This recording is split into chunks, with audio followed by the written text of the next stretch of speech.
Welcome into the NFL Opening Line Report, June 21st. Teddy covers Drew Martin here, breaking down some season win totals, some where the market is going on today's show. Teddy, it's been a little while here, 2 weeks off. We had the holiday and then on the IL for a week. But Teddy, welcome on in. Happy Monday morning to you. Oh yeah, last Monday I wasn't doing a show, dude. I was rough last Monday. I don't. It's. I rarely drink, Drew. I really, it doesn't, because I don't react well the next day. And I had buddies in town and I hadn't done anything. I haven't done anything like a year and a half, And next thing you know, one drink, and I can drink one drink, and I'm not one of these guys. If I drink one drink, then I'm definitely going to drink 12 and I'm a mess. But, I had a couple of drinks and it led to a couple of more and it led to a pretty ugly Monday, unfortunately. So I apologize for last week. That said, we're in great shape right now in terms of where we want to be podcast-wise for the opening line report. Today, we're going to talk about where the numbers have moved. I've got numbers from May. I've got numbers from today and yesterday. And we're going to talk about which teams the markets like and which teams the markets don't like. Then next week, we'll do, I don't even know if we're going to do AFC or NFC next week. But next week, we're going to go run down all 16 of the one conference. The week after, we'll run out all 16 teams from the other conference. And then the season win reports come out. July 7th, Wednesday, a noon Pacific time. You can put it on your calendar. You can get it in advance, but that win report will be out again, July 7th, noon Pacific. And then after that, Drew, the next week's the All-Star break, and then I'm taking a couple of weeks off after. So after these next three shows, we're going to take a couple of weeks off and we'll be back for the start of football season, the first Monday in August. So just to set the table for you guys, what you can expect today, what you can expect over the next couple of weeks when the win report's coming out, and then a couple of weeks off before we get going for real with the opening line reports in August. And of course, once the show starts up in August, we've got virgin numbers to talk about every Monday morning, whether it's preseason, whether it's regular season, whether it's college football, whether it's NFL. So once we have the virgin numbers to break down, we can talk about all the line moves that we expect, which is what the NFL opening line report is supposed to be all about. Yeah, that's the nuts and bolts of this, guys, starting in August. But hey, talking about the season win total report, guys, Wednesday, July 7th. That's kind of breaking news for Teddy Covers in his season win total report. It's something I bet personally I'm really interested in it, Teddy. Not only getting the best of the numbers when it's released there on Wednesday, but also the analysis you give on the teams that you're betting. I think it's kind of a must-have out there for NFL bettors. And guys, he's 91-41. That's just under 70% NFL season win total since 2001. So that's multiple decades here, guys. That's beating the market at a pretty high clip. So Teddy, before we get to breaking down, I guess, this show and what the movement is, do you want to throw out anything else? Yeah, just a little bit more about the win report. So there's a couple of advantages of getting the win report. One, obviously, you get to make your season win bets. Okay. Two is that you've got teams you can bet on or against all year with that win report, Sure. And if you do nothing but bet on the teams that I'm betting over and bet against the teams I'm betting under, it's going to be fairly profitable as well. Exactly. You talked about the long-term record. Again, the long-term record's real good. What is it? 91-41, 69%. But that's not all way back, ancient history. Last year, 3-1, right side winner with the 5% big ticket on the Bills over the total. Over the last 6 years, it's 20-10, 67%. So, right in that range. It's been profitable consistently, and I expect it to be profitable already again this year. There's 4 or 5 teams that I've already highlighted that stand out to me, some of which we'll talk about today. But today, the focus is not about which teams we like, which teams we don't like.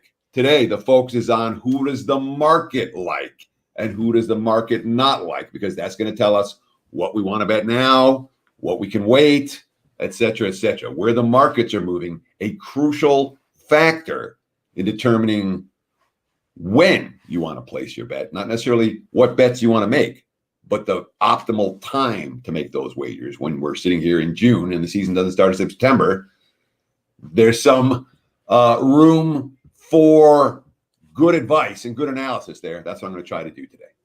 All right, Teddy. And guys, shout out to the chat box here. Joe, Cringe Wizard, Brian, Jave, Jessica, all in here. Thanks for joining us live here, guys.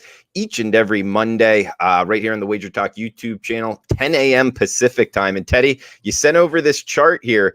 Well, first, guys, Teddy's got a 5% play up at WagerTalk and Sports Memo right now. So check that out. It's a top-notch play in terms of the highest rating you can have. And sure enough, in MLB, talking about Teddy on a hot streak. 21 and 10, 68%, last 31 on the diamond. So he's got a 5%er up.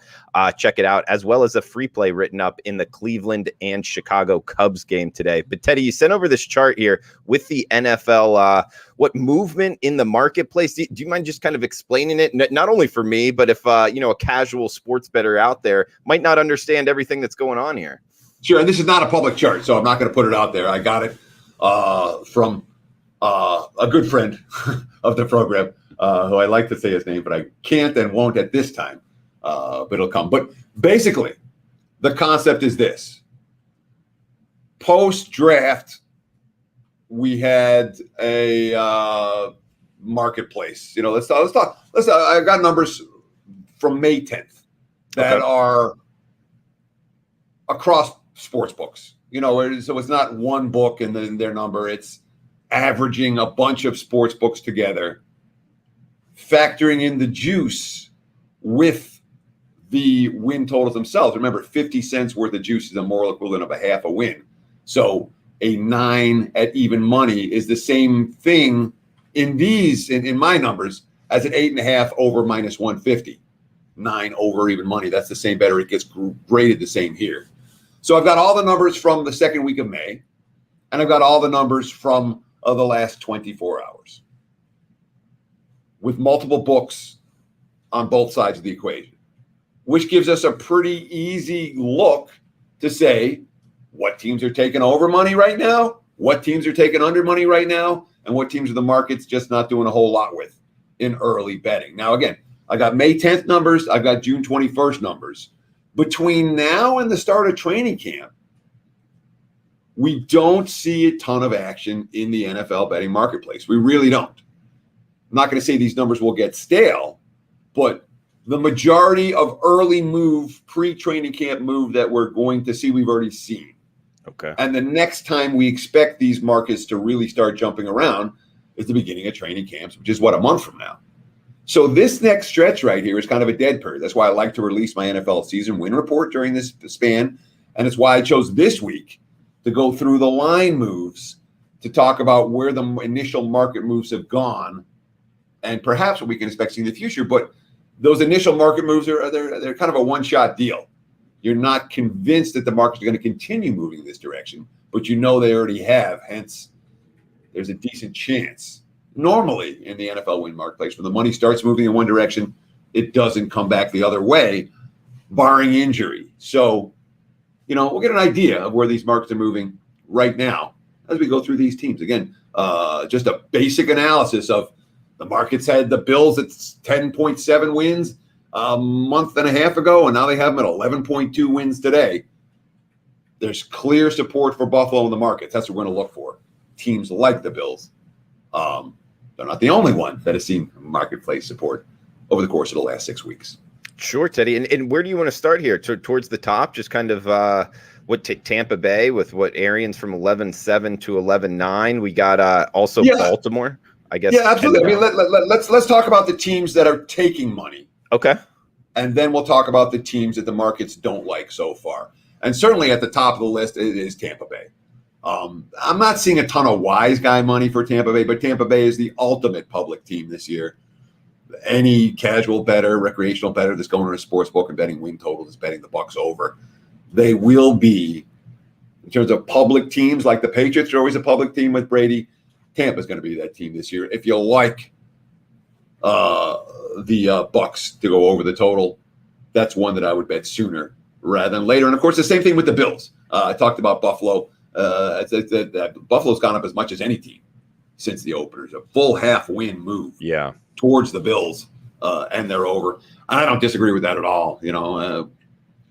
My one concern about them, that's a tough division. The Patriots aren't going to lay down this year. I'll just put it that way. the way it felt like they did last year. And Miami's no joke either. So that may be a tough division for the Bills, but nonetheless, we've seen a lot of market support for Buffalo early on. A third team we've seen some market support for amongst the elite contenders, the teams lined, let's say, at 9.5 wins or higher. Tampa money, Buffalo money, and the third team is the Cleveland Browns, who, again, this is a move that I absolutely agree with. I'm very high on Cleveland, certainly on paper coming into the season. Cleveland can go as far as Baker Mayfield can take them. And if Baker Mayfield can take them to the Super Bowl, they're capable of, the roster itself is loaded both sides of the football.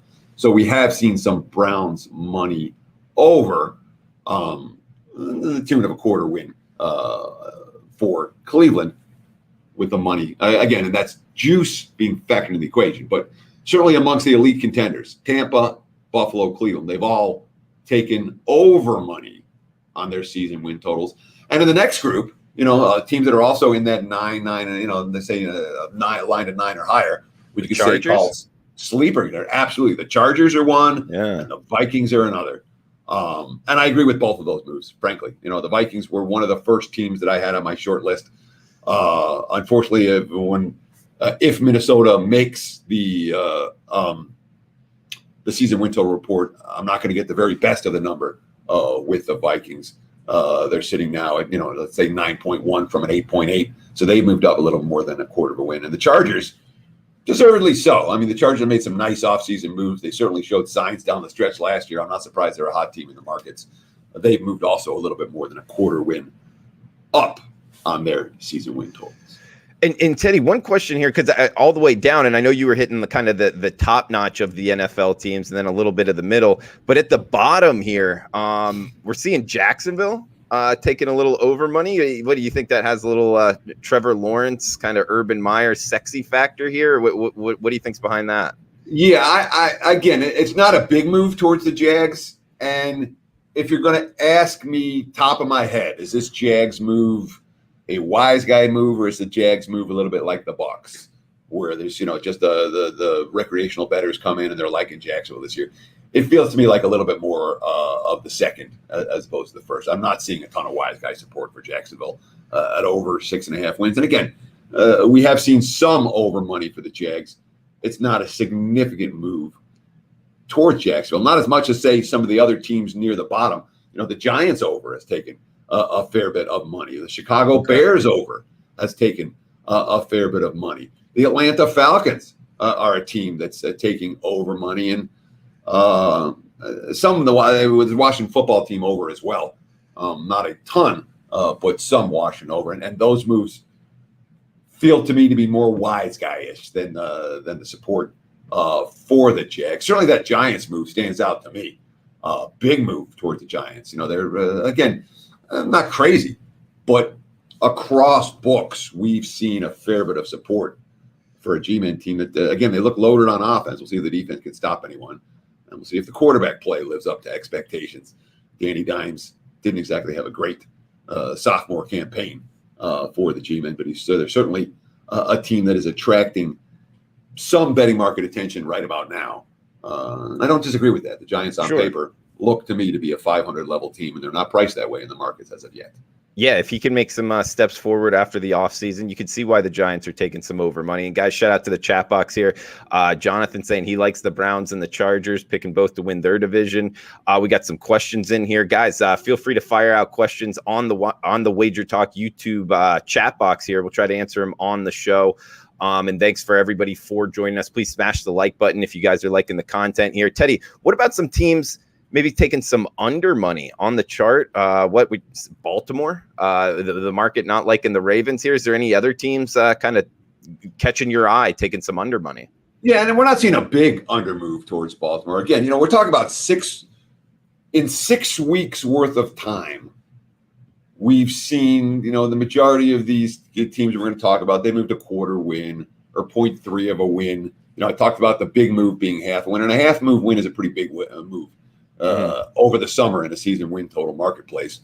But many of these moves haven't gathered momentum that they may well gather once the betting public really starts to dive in to NFL season win totals. That's why we try to do this now as much as we can now because we can anticipate the numbers really starting to move as you get into late July and early August. So Baltimore is a team that, again, we've seen a little bit of under money for the Ravens. It's not like there's been a plethora of big bets coming in on teams fading Baltimore. Of course, right now, lined at 10.8 wins. Again, that's an average that factors in the juice. So they're still lined as the third best team in the NFL. It's not like they're the fourth best team in the NFL. I'm sorry, behind KC, Tampa, and Buffalo, all with a season win total higher than Baltimore. But it's not like the Ravens are being viewed as a mediocre team or a bad team. They're being viewed as a good team, but maybe not as elite. They're not with that 10.5, 11 win number for their season win total. Teddy, and guys, feel free to chime in any questions here in the chat box. We'll fire them away at Teddy. Teddy, one question I have, is this normal each and every year to have maybe a 2-to-1 ratio of teams taking over money to under money in terms of the market movement? Nobody's gotten hurt yet. Okay. You know what I mean? Yeah. So as the injuries start in training camp, we'll start seeing some of that under money come. And look, the average win total for a team is 8.6. All right. Now, what should the average be? No higher than 8.5. And you can make an argument it should be 8.4 or 8.45 because there's going to be a tie or two in the league. So there is a market bias to the over. No question. And most years, I tend to play more unders than overs with the win totals, in part as a result of that, and in part because I look to fade teams without depth, without quality depth, because those are teams that may have a decent first half of the season. Once the injuries start to pop, they tend to be in trouble. So it's not. We'll see. The markets are slightly biased to the over, and that can oftentimes increase in early betting action, but once the injuries start in training camp, it tends to correct itself somewhat. Although, I've seen seasons, again, this is the first year with a 17-game season. I've seen 16-game seasons go off where some books, have the average team lined at 8.2 wins. Which tells you that there's an inherent bias to the under. Okay. And guys, we got Teddy Covers here. He's got his free play up in MLB tonight at Sports Memo. We got 91 and 41, 69% NFL season win totals since 2001. So multiple decades here, guys, beating the market. And we got the breaking news of the NFL season win total report being released on Wednesday, July 7th. So it's something you're going to want to check out at WagerTalk. At sportsmemo.com. Teddy, some questions here in the chat box. We got James saying, what's the best, maybe not exactly towards NFL season win totals, but best service to watch sports on TV? I hate Comcast. James, I would look towards YouTube TV. I've enjoyed it. This past season, I made the switch over there, kind of streaming, and I've enjoyed it. Teddy, anything you want to throw out here in terms of how you consume the games? I mean, I got DirecTV, which is pricey, but you get everything that you want to watch on DirecTV. So that's the advantage of it. So as for the local cable networks, I had Cox here in Vegas for a while, and DirecTV is better. Okay. We got Anthony saying Lions under 5, lock of the season bet. Teddy, are you into betting the teams, it's lined at 4 and 5 and 6 wins very much, or do you normally kind of stay away from those type of bets? Oh, if there's a team that's not going to win 5 games, I have no problems betting them under 5 wins. And the Lions, I mean, there's been a little bit of under money for Detroit, not a lot just yet. The one team, the Texans have taken a bunch of under money already. They were 4 lined, let's call them 4.3 back in the second week of May, and now here in the third week of June, they're lined below 4. A lot of places a 4 with under, or the 4.5s have heavy juice to the under. And Houston, I could only play the Texans under their season win total. The Lions, you can make an over case for Detroit. I don't know that I'm going to make it. But a lot of it. One thing with the Lions, I want to see how Goff looks in that lineup. Okay, I'm going to see how Goff looks running that offense in the preseason. Detroit is one team, and again, I put out the season win report at the I'm putting it out in July this year. There's a part 2 to that report some years that comes at the end of training camp. Sure. And I'll post any additional plays after the markets have made additional moves.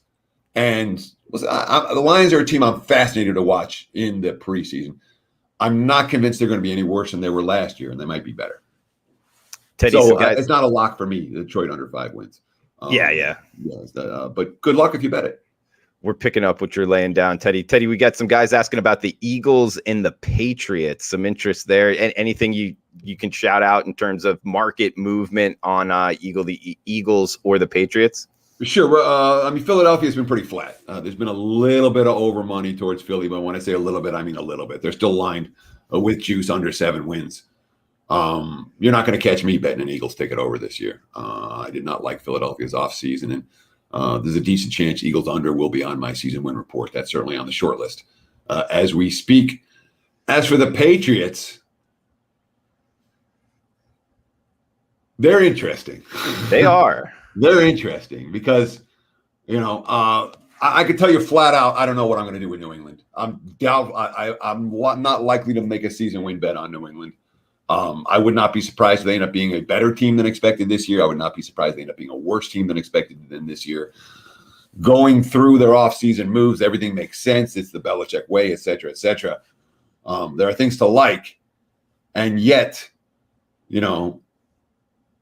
there are also things not to like. There's a lot of things not to like in terms of where this organization has gone over the last, 24 months, over the last 2 off seasons. I'm fascinated by New England, but there's no season win bet for me. If there was, it'd only be under. And I'm not betting them under. Teddy, who's winning the NFC East? Yes. Okay. I like it. Look, the Giants have taken a fair bit of wise guy support. I would not argue with the Giants to win that division at a nice plus price.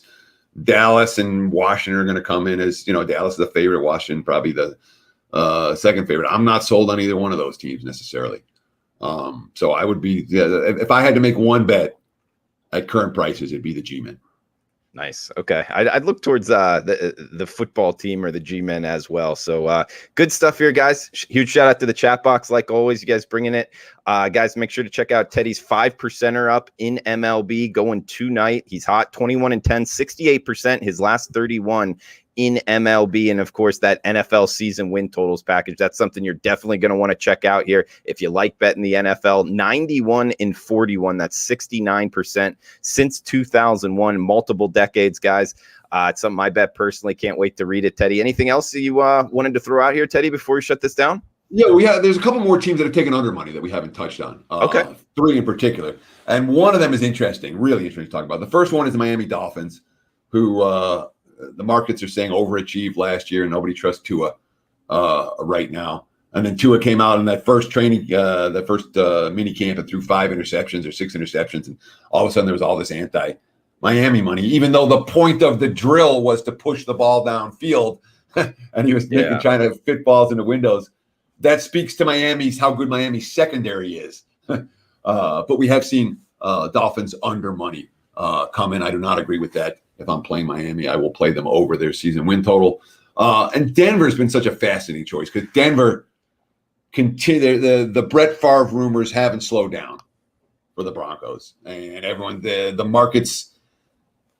It's a really tough thing for the books to book because if Denver gets Brett Favre, they're a Super Bowl or no Brett Favre, Aaron Rodgers. If they got Brett Favre, they're not going anywhere. But if they get Aaron Rodgers, they're God, I'm getting old. Hopefully they don't get Brett Favre. Gosh, that'd be terrible. He's not going to make their roster much better this year. But if they get Rodgers, they're a Super Bowl contender. I mean, they are. You look at the roster, up and down the roster. Oh, yeah. The issue that they have is at quarterback, And if they don't get Rodgers, they're going to be lined as a sub-500 team. So what do you do with Denver? There was a bunch of early money on Denver over, thinking that, all right, they're going to get Rodgers, all the rumors, and now the markets are starting to come back the other way, but there's still been over money, and now there's under money coming in on Denver. Expect the Broncos' season win total to move more than any other team based on that particular potential trade. if Rodgers goes somewhere else, or if Rodgers ends up in training camp for Green Bay and Denver's not going to get him, we will see money pouring in on the Broncos under their season win total, because there's like a half a Rodgers factored into this line. They're not an 8.7 win team without him, not on paper.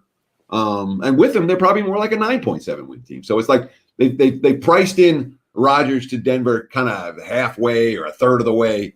And we will see that particular season win total move one way or the other based on the status of Aaron Rodgers moving forward. And one last one that I have to mention, where we've seen a fair bit of under money, that, of course, here in Las Vegas, betting against John Gruden and the Raiders, who the markets don't seem to like again this year.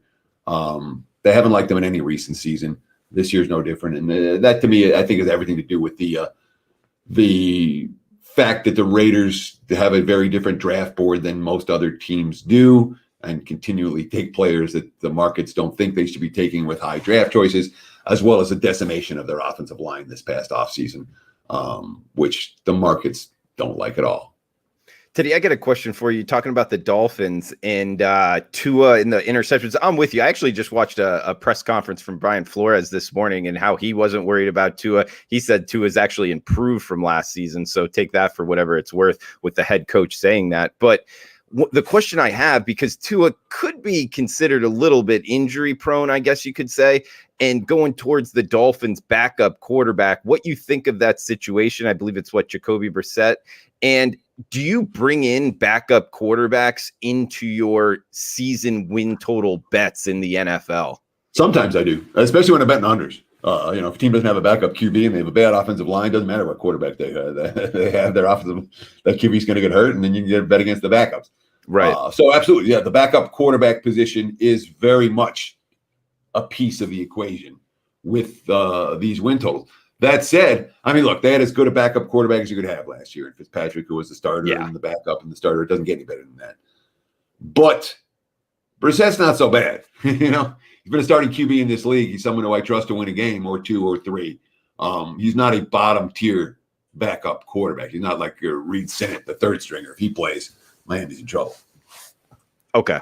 Good stuff, Teddy. And I guess the second time around, did you want to throw out anything else here before we shut it down, Teddy? Oh, gosh, I don't know. I mean, there's a lot to talk about. Drew looks stressed. Joe Esposito says you look stressed without your glasses. Do you think so? I was thrown off by that. I didn't. I'll leave it up to you, Teddy. I don't know if he's trolling me here. I don't know if stressed is the right word, but when you have those glasses on, you look so academic. It's like you want to hear. You just want to hear. You feel you have a professorial feel about you that you don't have without them. It adds a couple notches to the IQ. I feel no matter who's wearing the glasses, I feel like it makes you look a little bit smarter. I don't know. Abel Alvarez asked if the NFC East division winner for this season will have a losing record. I would say no. I would say that the winner of that division will win 9 games. We saw the bad division last year, and generally that doesn't happen 2 years in a row. Generally. So I would predict that whoever wins the NFC East will have a winning record. And Teddy, something we got to get used to this upcoming season is 9-8.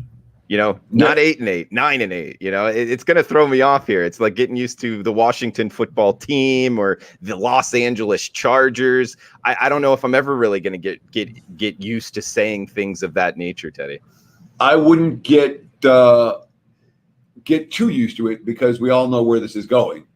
It'll be 17 games for how long? A year or two? We'll be at 18 before you know it. With just one like the college football game? Play.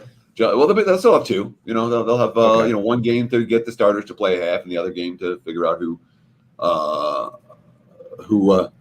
they should cut. But yeah, I would expect that ratio to be 18-2 fairly quickly. It's not going to take a decade to get to the 18-game NFL season. Teddy, quick thoughts on the 12-team playoff in college football. Are you a fan of this? Sure, more games is better. The college football bowls. All right, all those bowls, they make money for the corporate sponsors, for the suits, for the big wigs. Schools don't make any money off the bowls. NCAA doesn't make any money off the bowl. It's all this money getting siphoned out of the NCAA and put into the pockets of private citizens and corporations. So to have less emphasis on bowls and the NCAA taking, they're starting a tournament, we'll have a 64-team NCAA football tournament in our lifetimes. No reason not to. Great. No reason not to. I mean, you're taking the guys who are siphoning the money out of the equation, and that's what the bowls do right now. There's no purpose, modern purpose in 2021 for the bowls to exist, other than the fact that that's the way we've done. That's the way we've done it. Because you're making a lot of people a lot of money that have nothing to do with the college football world. Teddy, they're so great to bet, though. I mean, bowl season is wonderful for sports bettors. One thing I will say, maybe away from expanding this tournament, though, Teddy, is I don't want to watch Auburn versus Alabama in the last game of the season and sitting players. I don't want to watch that. So we got to kind of make this so teams don't sit players at the end of the season. And I know other college football fans, Michigan, Ohio State, you want to see starting quarterbacks sitting for that? I don't think so. With number one seeds on the line and conference titles on the line, I don't think you're going to see players sitting heading in, especially if there's a break, as there always is between the end of the regular season and the start of the bowl season. But and again, to expect a 64 team, or let's give them a 68 team college football tournament. Why not? Okay, the ball is already rolling in that direction, and it's only going to continue rolling in that direction. And you say we love bowl season. I agree. I love bowl season too. Yeah. But the Bahama Bowls on a Tuesday afternoon is not going to draw the betting attention that Alabama versus the number 16 seed is going to draw. In these opening round games. And I would be no hesitation, to scrap the system that we're currently in. And the only way to scrap the system that we're currently in is if the NCAA takes over, which they're starting to do. Yeah, I like it. Overall 12 team, maybe 16 team. I don't know, 64. It's getting a little wild there, Teddy. That's half the Division I teams. It starts with 16, man. It starts with it started with 4, and then it's 6, and then it's 8, now 12, and then 16. That's how it works. The NCAA started with it was 4, and then it was 16, then it was 32. It was a 32 team, and then it was 48, and then it was 64. Yeah, that's how it starts. All right, get the ball rolling. Get it rolling down that mountain, guys. Hopefully you like the content here, guys. NFL opening line report. We'll be back next Monday, 10 a.m. Pacific time. Come back and join us. Huge shout out to the chat box like always. Guys, feel free to leave a comment below on YouTube. Also get this posted up as a Sports Memo podcast as well. So make sure to check that out wherever you're downloading your podcasts at. Follow Teddy on Twitter at Teddy_covers. I'm on Twitter at Drew Martin Betts. Check out his 5% top-notch play in MLB going tonight. And the season win total report will be posted Wednesday, July 7th. So make sure to check that out at sportsmemo.com. Guys, for Teddy Covers, I'm Drew Martin. Thanks for tuning in. Please smash that like button on your way out. We'll talk next Monday. Best of luck with your bets until then.